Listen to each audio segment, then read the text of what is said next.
Bismillahirrahmanirrahim. Assalamualaikum warahmatullahi wabarakatuh. Innal hamdalillah nahmaduhu wa nasta'inuhu wa nastaghfiruhu wa natubu ilaihi wa na'udzu billahi min shururi anfusina wa sayyiati a'malina. May yahdihillahu fala mudilla lahu wa may yudlil fala hadiya lahu. Wa asyhadu an la ilaha illallah wahdahu la syarika lah wa asyhadu anna Muhammadan abduhu wa rasuluhu la nabiyya ba'dah. Ya ayyuhalladzina amanu taqullaha haqqa tuqatih wa la tamutunna illa wa antum muslimun.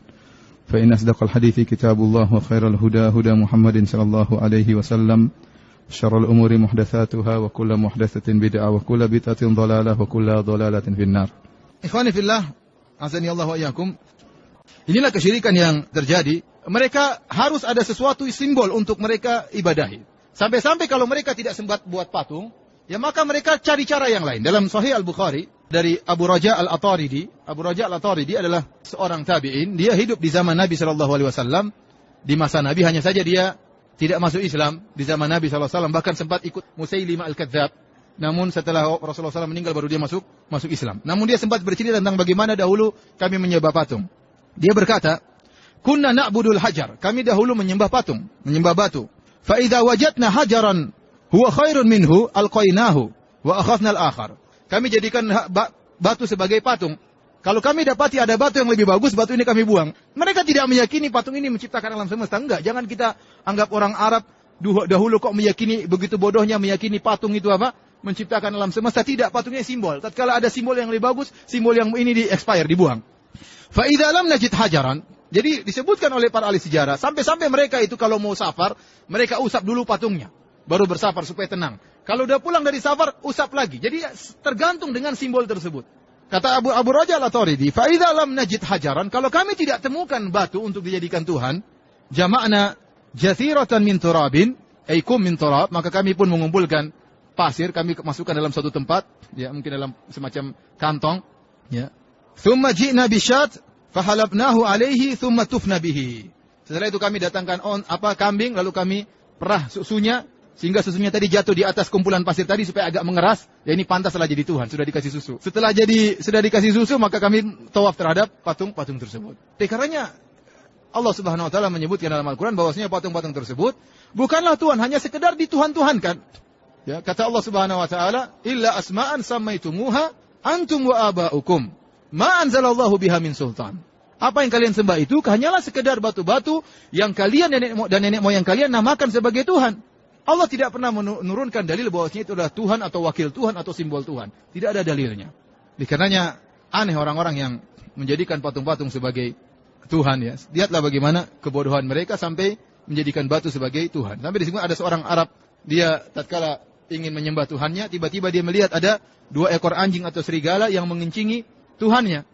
Maka dia protes, dia mengatakan, "Arabbun yabulu bi ra'sihi tha'alibu. Waqad hana man balat alaihi tha'alibu." Apakah ada Tuhan yang dikencingi oleh anjing? Maka sungguh yang kepalanya dikencingi sama anjing, sungguh terhina. Ada Tuhan yang dikencingi oleh anjing. Maka dia berpikir lagi, apakah ini jadi pantas jadi Tuhan? Para hadirin rahmatillah subhanahu. Ini antara bentuk kesyirikan. Di antara kesyirikan yang tersebar di Jazirah Arab seperti penyembahan terhadap jin. Allah sebutkan dalam Al-Qur'an, wa annahu kana rijalun minal insi ya'udzuuna birijalin minal jinni fazaduhum rahaqa. Dan dahulu ada sebagian manusia yang mereka minta perlindungan kepada jin, maka semakin menambah kekufuran mereka dan semakin menambah kesombongan para jin.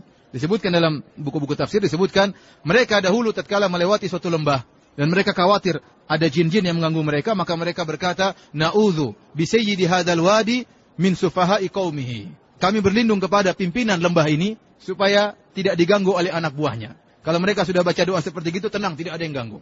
Ini kesyirikan. Kata Allah, fazaduhum rahaqa. Menambah kesombongan jin. Jinnya semakin sombong. Tuh lihat, manusia takut sama kita, berlindung kepada kita.